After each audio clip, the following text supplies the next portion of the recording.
You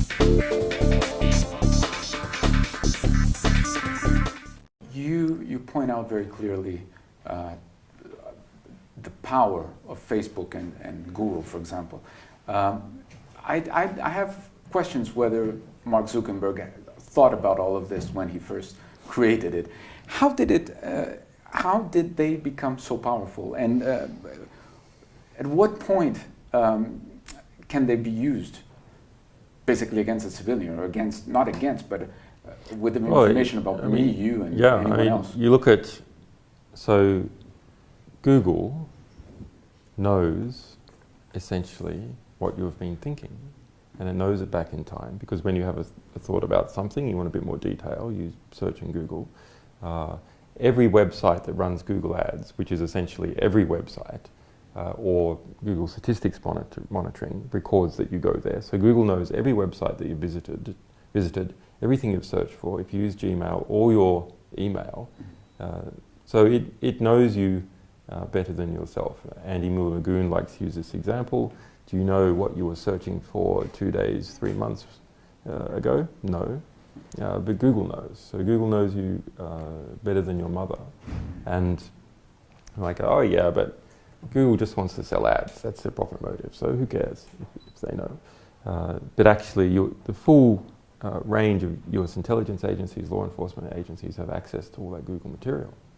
And they pull it out. They've pulled it out in our cases. How did they do on your case specifically, if you could tell? Well, they used instruments like national security letters and warrants coming out for the grand jury inquiry to pull the email records of people that are involved in our organisation out of Google, same out of Twitter, where people have logged in from for our Twitter account and so on. Now for Facebook, that's just an amazing thing, that people have been doing hundreds of billions of free hours of labour, effectively for the CIA, stuffing in every one of their friends, the relationship to their friend, their relatives, what they're doing, reporting, oh, I saw him here at this party, I saw him there at that shop, etc. It's an absolutely amazing surveillance device.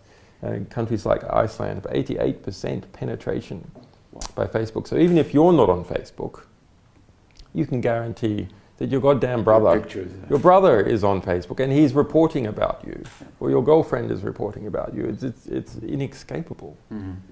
Now, that would be, when an organisation like Facebook says, you might go, well, people want to do that. You know, I was going to ask. I mean, people from different religions, what are you paranoid about? Basically, undress themselves in front of the web. You know? Well, you go, well, you say, well, okay, they're voluntarily doing that. They think it's more important to establish the social connections than it is to worry about totalitarian state apparatus and its cronies. The issue is that, no, that's not actually true, because people say, I want to share this only with my friends. Only the friends, not my friends and the CIA. So it's a deception that is occurring. People are being deceived into performing this activity.